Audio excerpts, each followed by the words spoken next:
This film is most likely about feeling and anticipation.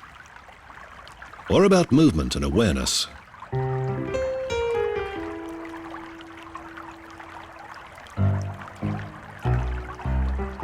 Or maybe simply an attempt to recall two mysterious persons who were destined to firewalk in this close to imbecile civilization. Or maybe it's a barely visible hack on the great tree of Yggdrasil, in memory of him and her once visiting this world.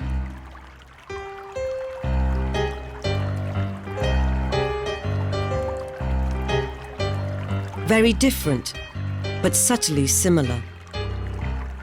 Similar in their dissimilarity with other members of the human herd. And in some mysterious inner light irradiating from them. Therefore, this film is rather about two rebellious souls who never stopped searching for the path to God. But then, maybe, it is not a film, but simply a recollection.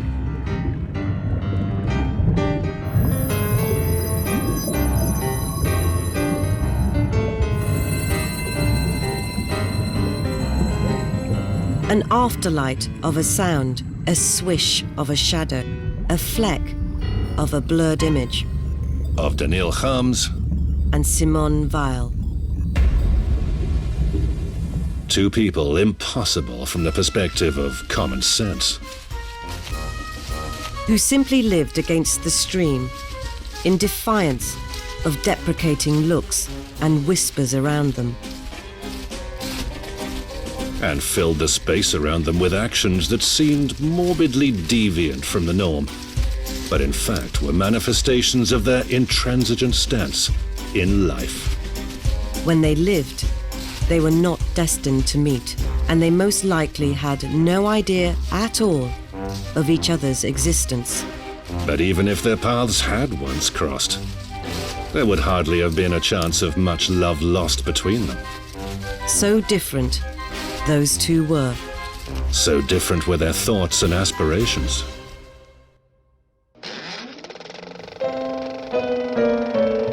She was born in 1909 in Paris. He in 1905 in St. Petersburg. Early on from her childhood, she was an idealist and defender of the rights of those who were oppressed. Having graduated from the Sorbonne with a degree in philosophy, she got involved with anarcho-syndicalism and even went to work to a factory to get the feel of proletarian cohesion and thus make sure that Marx's theory was right. Alas, she encountered neither unity nor cohesion. Toil and humiliation. Workers were destined to cause nothing but spiritual disintegration and personal degradation. Unlike her, he never entertained any illusions about the working class and the new happy life it was being forced into by the iron hand of the victorious proletariat. Being physiologically opposed to the spirit of the Soviet system, he could not and did not want to comply with the style of the epoch and remained probably the only representative of the leftist art who did not share leftist political views.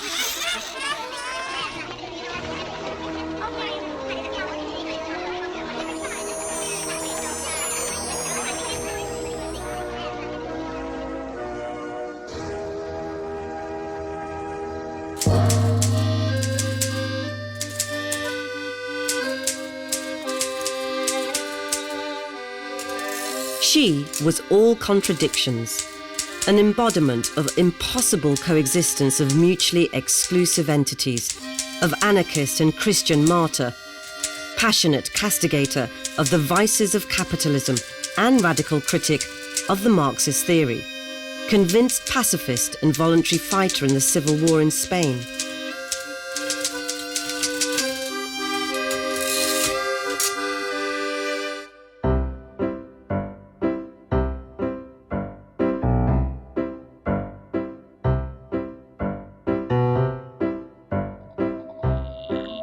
He was an eccentric avant-gardist, remote from politics and fond of scandalizing the public.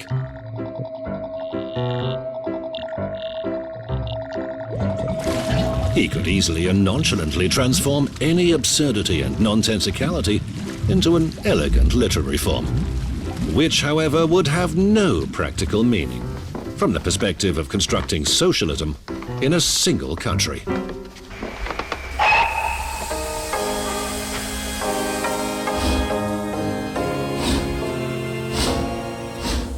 When she, a militant atheist raised in a Jewish family, got finally disillusioned with the communist idea, she came to God and became an ardent Christian.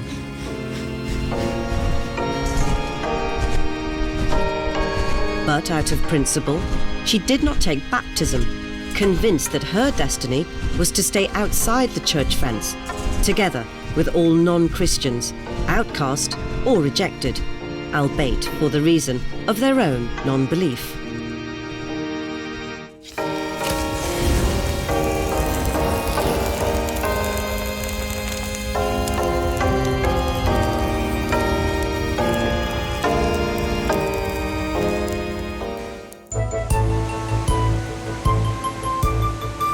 Soaking in the emptiness and mechanicality of the life around him, he created literary pieces of allogism and nonsensicality. Being hard put, adjusting himself to the surrounding reality, he kept trying on impossible masks and postures which he was determined to be true to in his daily life. It was his only refuge and self-protection in the hostile world around him.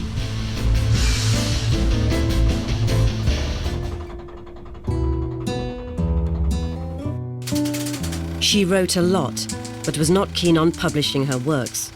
Not a single of her books was published during her lifetime. When leaving France, she left all her archives to her best friend, granting him the right, in case of her long absence, to dispose of her ideas and images at his discretion.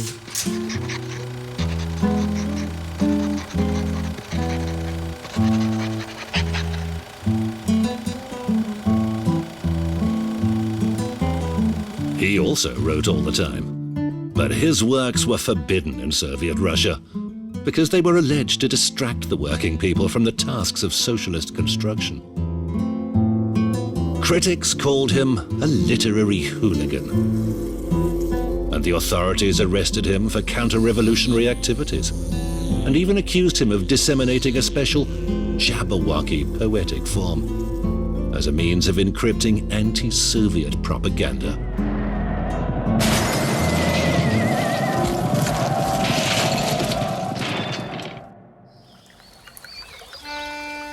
She did not want to, and was unable to, separate philosophy from her own life, turning her life into a torturous spiritual and moral search, marked with ascesis and sophisticated self-humiliation.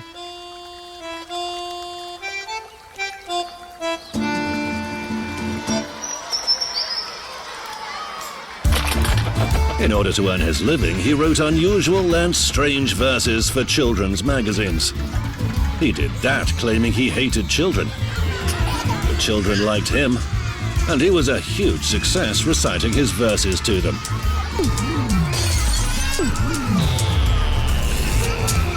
It's true that sometimes children would throw stones at him when he walked by in his checkered coat and buttoned +4s, with a long pipe sticking out from his mouth. But he would always just stride on nonchalantly, unheeding and dignified.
When World War II began and the Germans occupied France, she fled the country, joined the French resistance, and became a member of the Free France Committee in England, created by de Gaulle.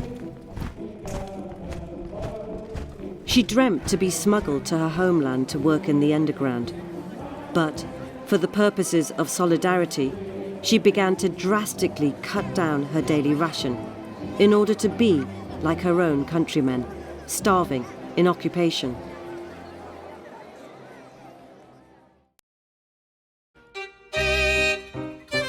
He was arrested in 1941 for dissemination of slanderous and defeatist sentiments and put in the psychiatric ward of the prison hospital in Leningrad. That's where he died from hunger on February the 2nd, 1942, at the age of 37.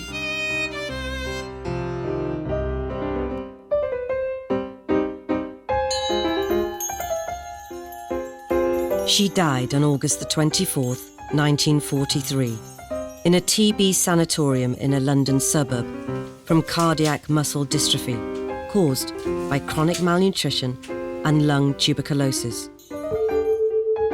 She was 34.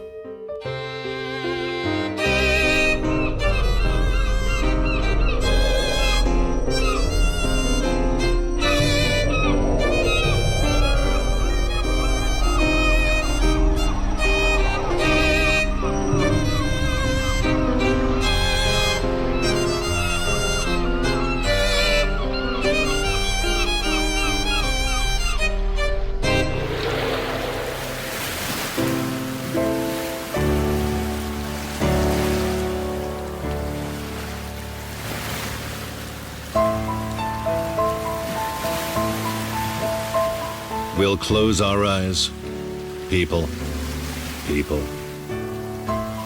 We'll open our eyes, warriors, warriors.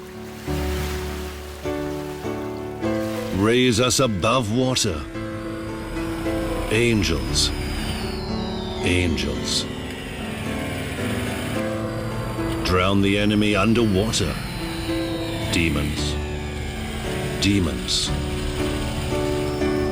We've closed our eyes, people, people. We've opened our eyes, warriors, warriors. Give us strength to fly above water, birds, birds. Give us courage to die underwater, fish, fish.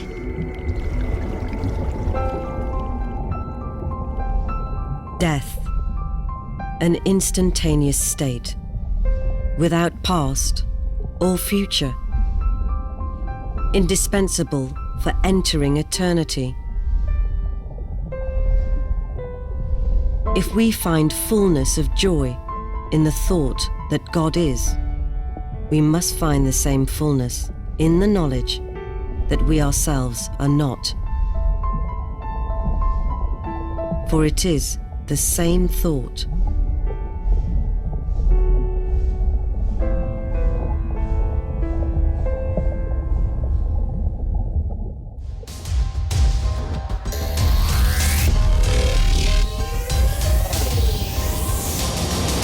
Oh Lord, I have but one single prayer for you now.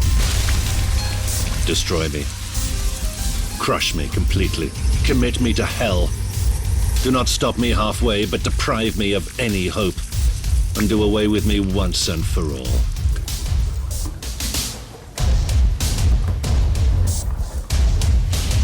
To lower oneself is to rise in the domain of moral gravity. Moral gravity makes us fall towards the heights. We possess nothing in the world except the power to say, I. That is what we have to give to God. In other words, to destroy.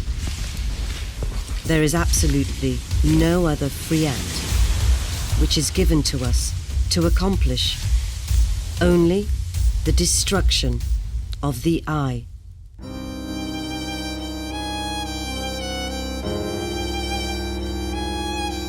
I am the most pathetic creature in the world. Coward and wimp. I pray to God only out of weakness. I have nothing to expect from this life.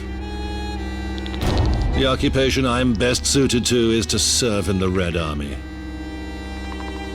I'm only interested in nonsense, only in what has no practical sense at all. I'm only interested in life at its most absurd.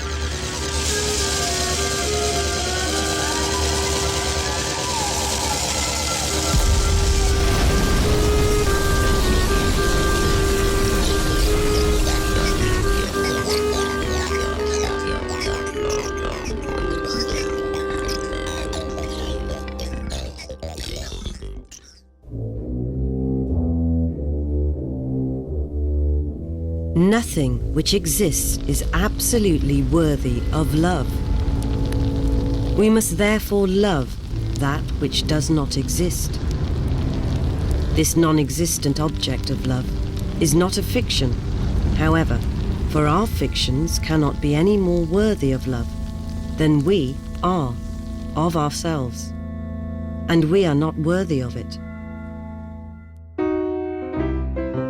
To write a verse like this: the husband throws his wife's lover from the window of the 6th floor. The latter is falling and uttering a monologue. Then, having fallen down, he is lying. Then he's uttering curses and again lying. Dialogue with passers-by. Then he's lying again. What then? I don't know. But he's not supposed to die. Neither is he to get up and leave.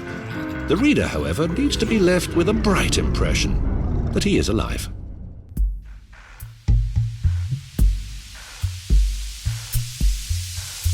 I cannot conceive the necessity for God to love me when I feel so clearly that even with human beings' affection for me can only be a mistake. But I can easily imagine that he loves that perspective of creation, which can only be seen from the point where I am.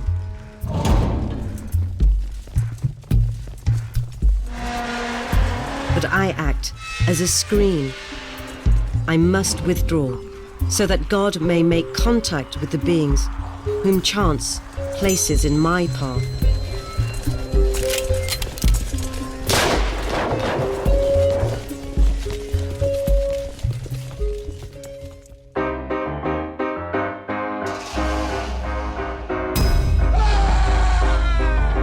I went up to the window naked. Someone in the building across the street must have got angry. A militiaman, a caretaker, and someone else stormed into my room, claiming that for 3 years I'd been making residents of the building across the street angry. I hung curtains.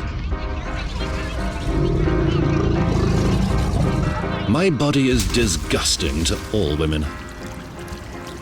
I am lying green scarlet in color. If I were bright green, it would be nicer.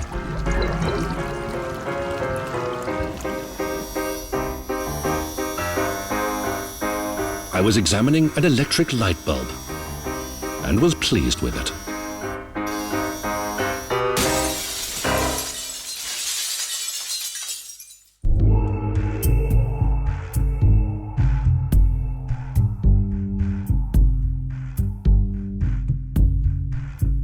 Appearance has the completeness of reality, but only as appearance.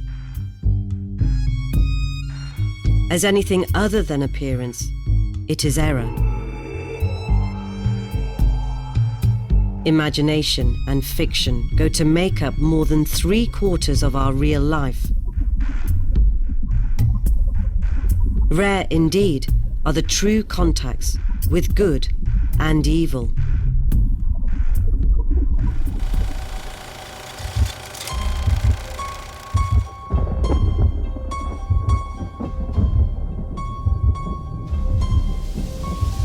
The night passed and the wind came.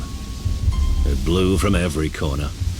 It blew so hard it seemed it was dogs, not the wind, creeping from all cracks in the walls.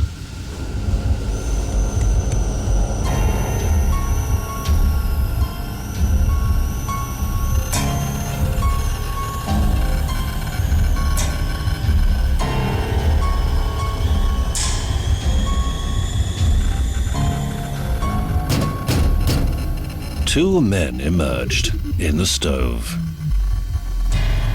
One was red-haired, the other black-mustached.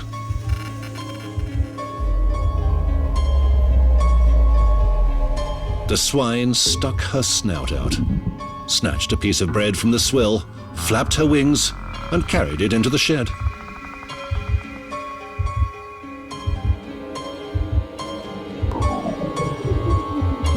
The water came up to his face and suddenly stopped. His face became smooth, his skin tightened, and the mouth moved to the place where a beautiful ear used to grow.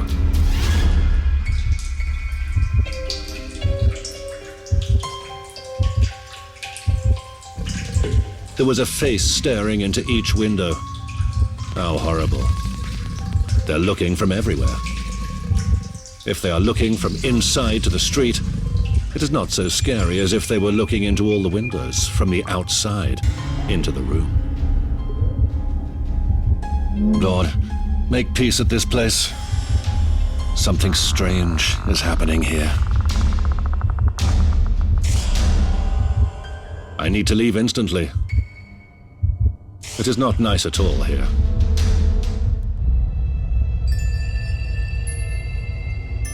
God has created a world which is not the best possible, but which contains the whole range of good and evil. We're at the point where it is as bad as possible, for beyond is the stage where evil becomes innocence.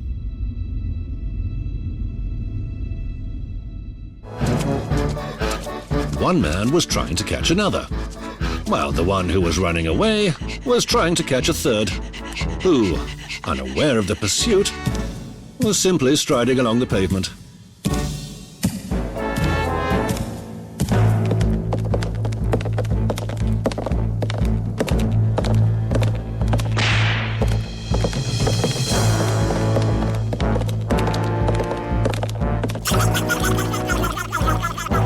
I once saw a fly and a bedbug engage in a fight. It was so scary that I rushed out into the street and ran devil knows where. We must certainly have committed crimes which have made us accursed, since we have lost all the poetry of the universe. Modern life is given over to immoderation. Immoderation invades everything, actions and thought, public and private life. The decadence of art is due to it. If you write poetry, it must be such that if you throw a verse at the window, the glass will break. Literary works depicting negative traits of human nature turn out better. Also, literary works begun with an indifferent or even a bad word. Gradually, a man loses his shape and becomes a ball. And having become a ball, man loses all his wishes.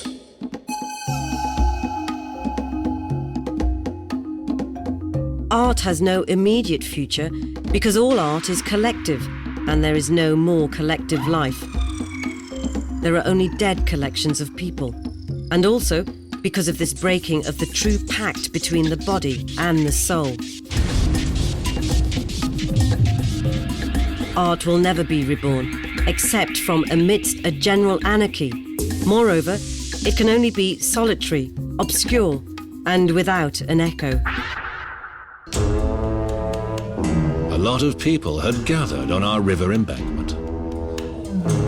Regiment Commander Serpunov was drowning in the river.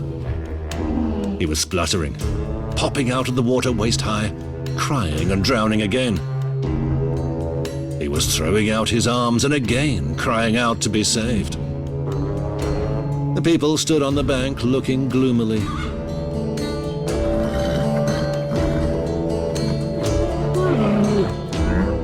He will drown, Kuzma said. I bet he will, the man in a peaked cap confirmed.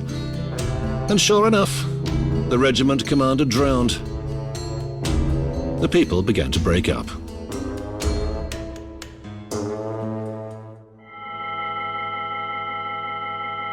When we are disappointed by a pleasure, which we have been expecting and which comes. The disappointment is because we are expecting the future, and as soon as it is there, it is present. We want the future to be there without ceasing to be future.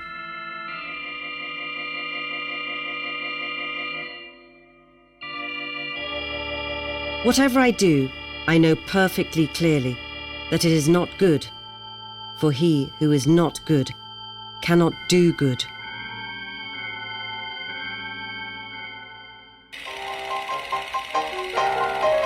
She's not a wife to me, nor is she a friend. She is stupid and tactless. She is only beautiful. She does not have one single other good quality. Everything she says is disgusting. Her bitchiness comes across very strongly. Ours is interim time. There is no love. It is disappearing.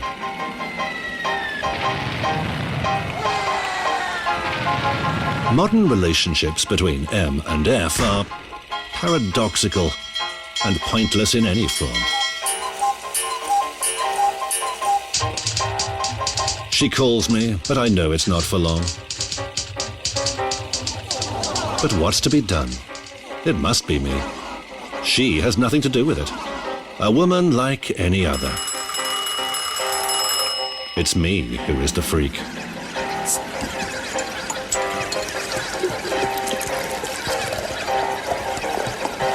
Today, when she comes, things need to be sorted out. If she doesn't agree to give me a blowjob, I'll break up with her for good.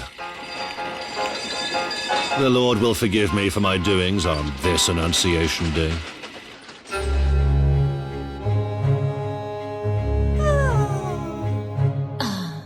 All our desires are contradictory, like the desire for food. I want the person I love to love me. If, however, he is totally devoted to me, he does not exist any longer, and I cease to love him. And as long as he is not totally devoted to me, he does not love me enough. Hunger and repletion.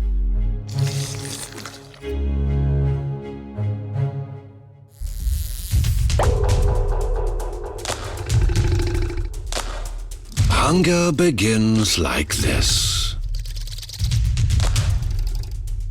You wake up fine. Then you feel weak. Then you feel dull.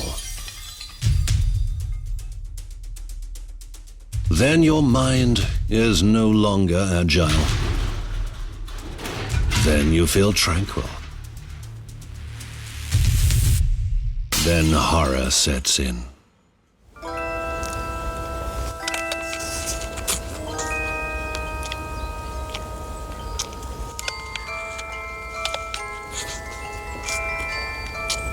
Man's great affliction, which begins with infancy and accompanies him till death, is that looking and eating are two different operations.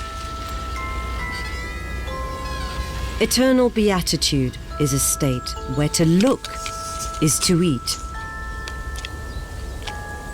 That which we look at here below is not real. It is a mere setting. That which we eat is destroyed. It is no longer real.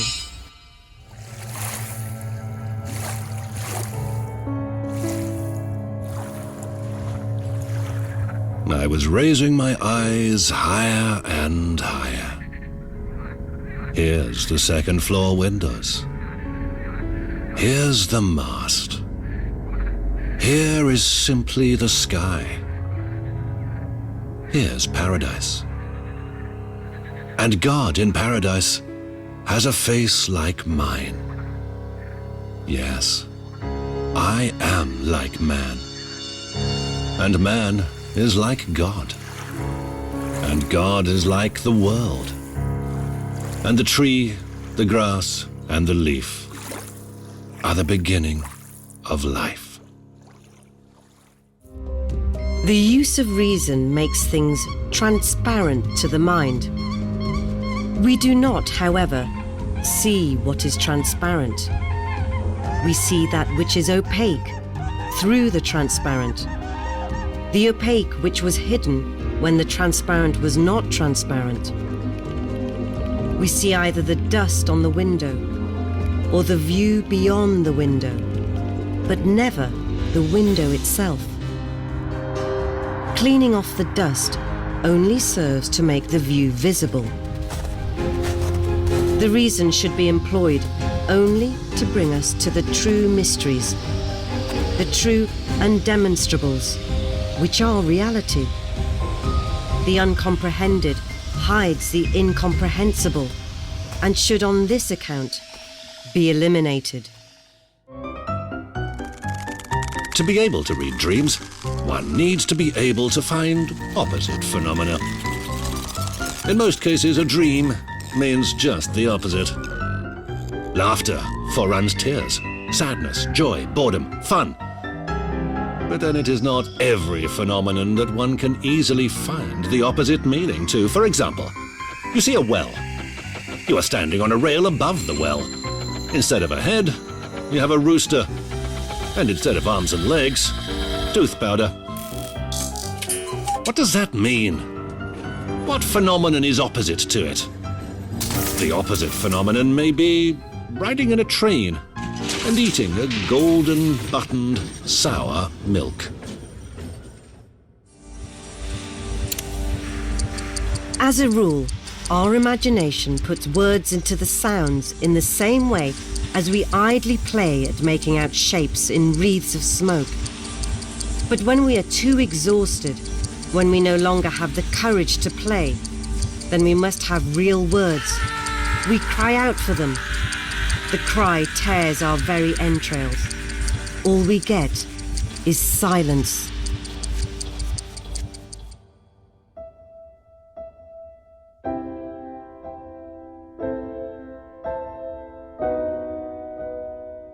Kindle, O Lord, thy flame in my soul.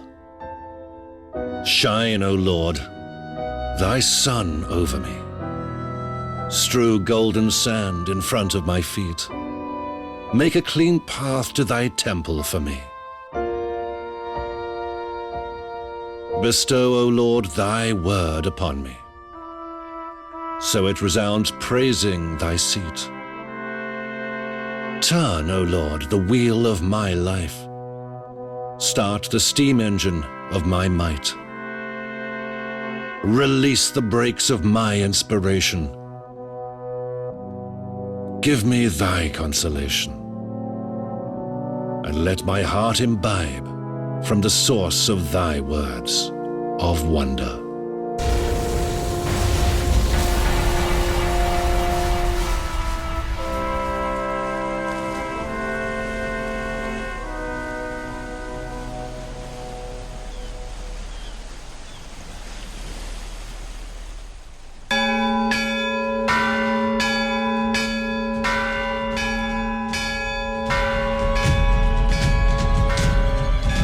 We have to place God at an infinite distance in order to conceive him as innocent of evil. Reciprocally, evil implies that we have to place God at an infinite distance. This world, insofar as it is completely empty of God, is God himself. Evil is the form which God's mercy takes in this world. This world is the closed door. It is a barrier, and at the same time, it is the way through. So I go to the co-op and say, give me that can with sprats over there. But they say to me, no sprats, the cans are empty. I say to them, what kind of bullshit is this? And they answer me,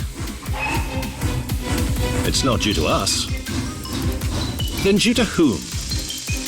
It's due to the shortage of foodstuffs because all the even-hoofed cattle were driven away by the Kyrgyz people.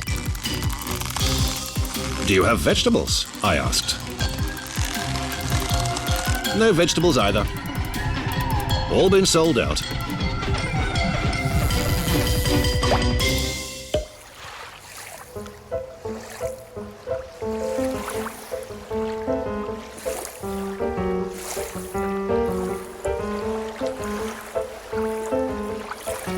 We know, by means of our intelligence, that what the intelligence does not comprehend is more real than what it does comprehend.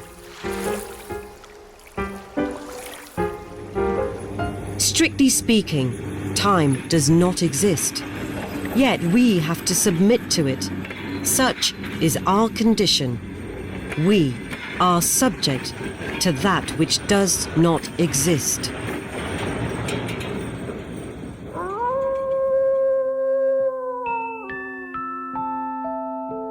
Everything in the room is of the grey shade. It's not a colour. It's just a schematic of a colour.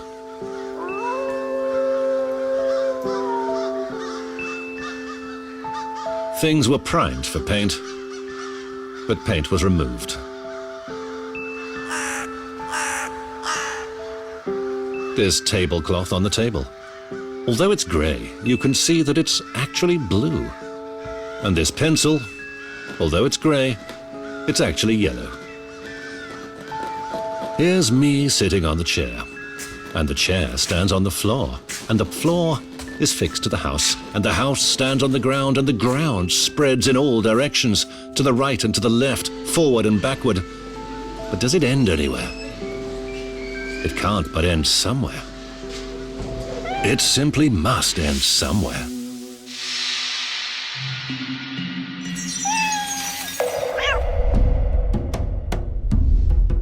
We are a part which has to imitate the whole. Let the soul of a man take the whole universe for its body. Everything that is less than the universe is subject to suffering. Even though I die, the universe continues. That does not console me if I am anything other than the universe. If, however, the universe is, as it were, another body to my soul, my death ceases to have any more importance for me than that of a stranger. The same is true of my sufferings.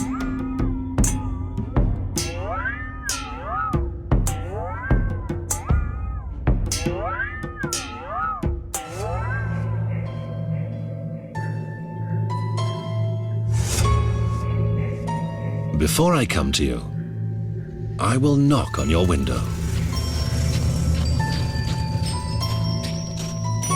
You will see me through the window. Then I will step to the door, and you will see me at the door. Then I will enter your house, and you will recognize me.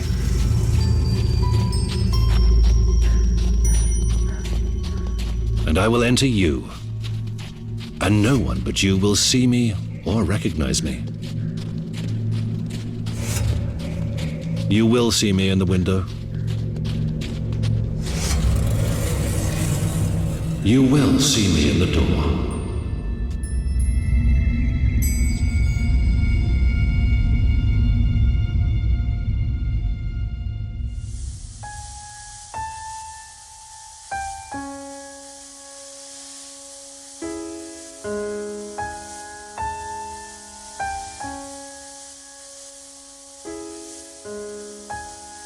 There are only two instances of perfect nudity and purity in human life.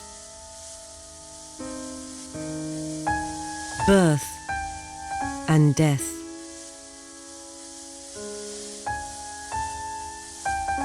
It is only when newly born or on our deathbed that we can adore God in human form without sullying the divinity.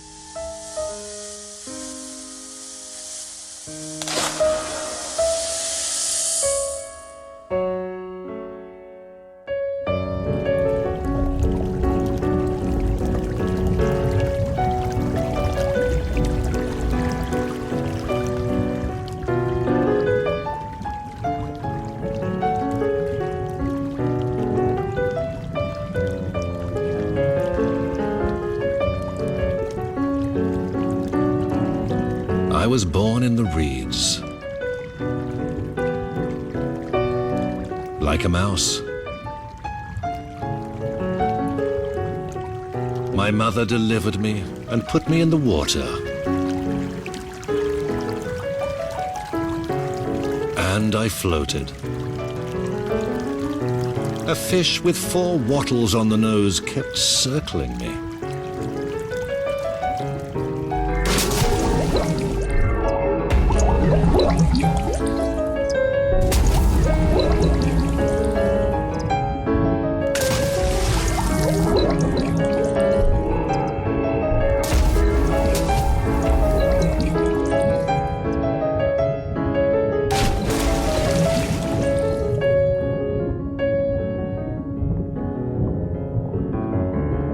I cried. And the fish cried. Suddenly, we saw porridge floating on the water. We ate the porridge and began laughing.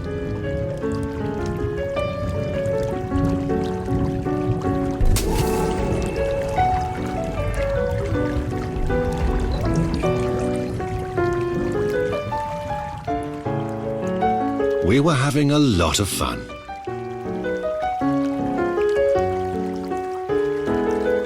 Floating with the stream.